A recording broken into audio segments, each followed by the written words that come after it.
करते, सहमती दर्शवली होती। आज सकाळपासून एका जबाबदार वर्तमानपत्रात आणि काही प्रसार माध्यमांमध्ये काही गोष्टी आलेल्या आहेत ज्या अधिकृतपणे पक्षाने, राष्ट्रवादी काँग्रेस पक्ष, शरदचंद्र पवार अधिकृतपणे कुठल्याही चॅनलशी किंवा कुठल्याही वर्तमानपत्राशी पक्ष बोललेला नाही। पक्षाच्या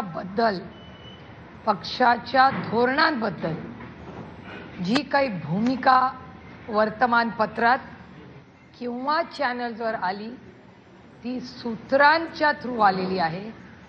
फिजिकली ऑफिशियली कुठलंही स्टेटमेंट हे राष्ट्रवादी काँग्रेस पक्ष, शरदचंद्र पवारांनी केलेलं नाही।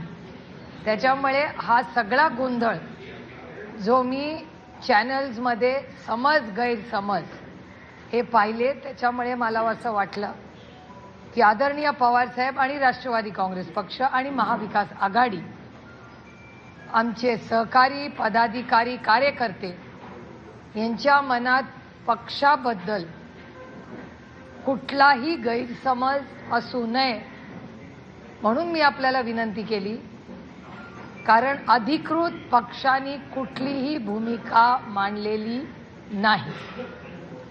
त्यामुळे तुम्हाला मनात जे प्रश्न असतील ते मन मोकळेपणे तुम्ही मला विचारावे आणि जे ऑन कॅमेरा आहे तेच वास्तव आणि सत्य आहे। सूत्राची माहिती, कॅमेरा, ऑन कॅमेरा, चहा पिताना, गप्पा मारताना त्याच्यात काही तथ्य नाही।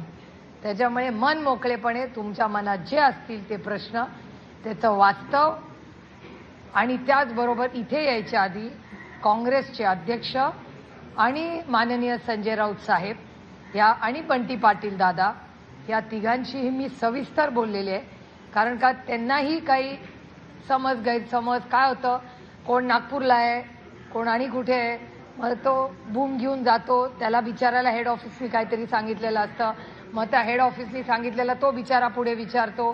त्याच्यामुळे हा एक थोडंसं मिसकम्युनिकेशन झालंय असं मला जाणवलं, म्हणून मी आपल्याला विनंती केली की तुमचे जे काही प्रश्न आहेत आणि पक्षाची काही ठोस भूमिका आहे ही पक्षाच्या वतीने आदरणीय पवार साहेब, माननीय जयंतराव, माननीय शशिकांत शिंदे साहेब या सगळ्यांची चर्चा करून सगळ्या खासदारांना आणि आमदारांना माहिती देऊन मी तुमच्या समोर आज इथे बसलेली आहे।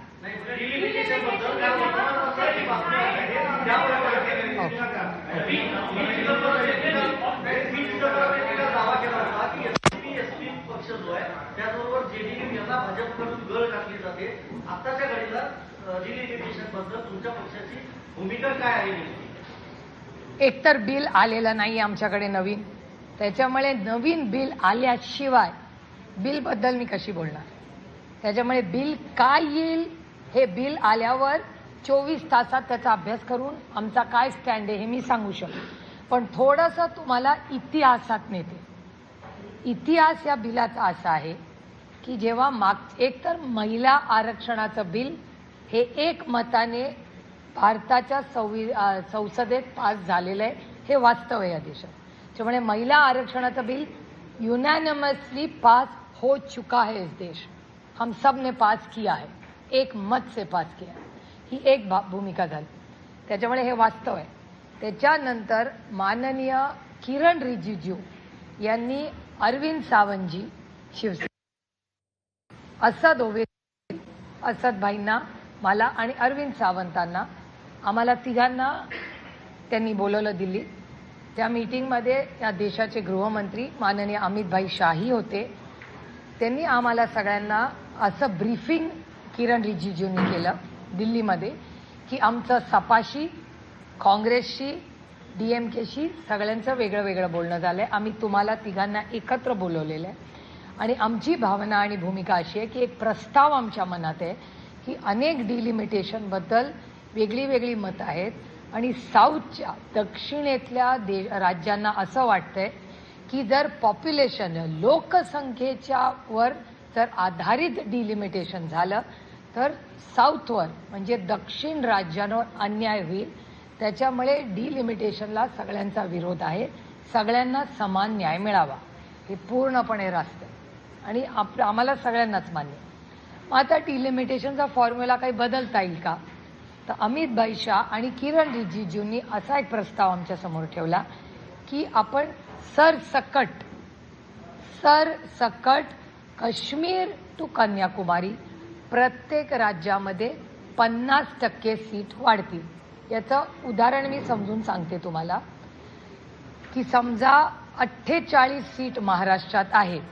48 तर 50% किती होतं? 24.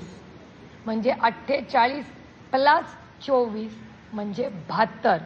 म्हणजे महाराष्ट्रातून 72 खासदार निवडून जातील. आणखीन एक उदाहरण तेथे समजून सांगायला सोपं करण्यासाठी सगळ्यांना की उत्तर प्रदेशमध्ये 80 खासदार निवडून जातात. त्याचा 50% म्हणजे 40. म्हणजे उत्तर प्रदेशातून 120 खासदार जातील. सोपं झालं?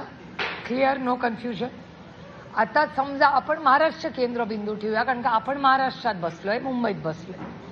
72 खासदारांमध्ये पहिलं SC ST ला आरक्षण द्यायचं.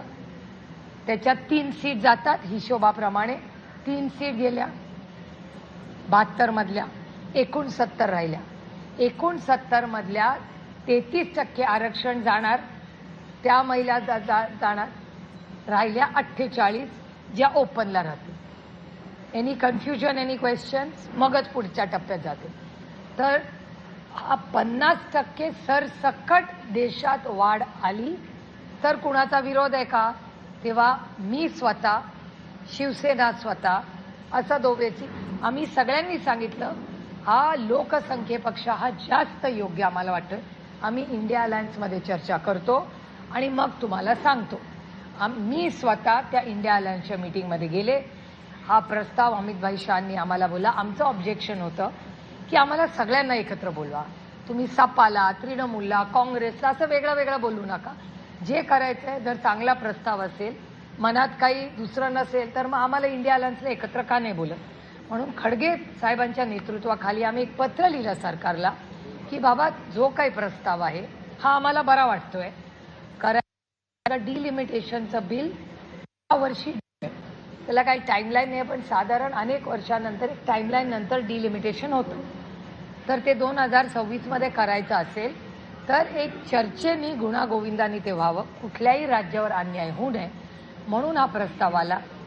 माझं स्वतःचं DMK, तृणमूल, सपा सगळ्यांशी बोलणं झालं, काँग्रेसशी बोलणं झालं आणि मोठी हा प्रस्ताव जेव्हा आला तेव्हा आम्ही सगळे म्हणलो की इंडिया अलायन्सच्या माध्यमातून आपण या सगळ्याचा विचार करायला हरकत नाही. कारण का कुठल्याच राज्यावर त्याच्यात काही अन्याय होत नाही असं दिसतंय. पण हे करत असताना डिलिमिटेशनचा प्रोसेस काय असेल, म्हणजे मतदारसंघ जर बदलायचे झाले तर तुम्ही कसे बदलणार, त्याचा फॉर्म्युला काय, त्याचं उत्तर सरकारकडे नव्हतं. मग सरकारने बिल आलं. बिल आणल्यावर आम्हाला धक्का बसला कारण का मला स्वतःला वाटलं होतं की ते 50% त्याच्यात लिहिलेलं असेल. बिलमध्ये कुठेही 50%चा उल्लेख देखील नव्हता.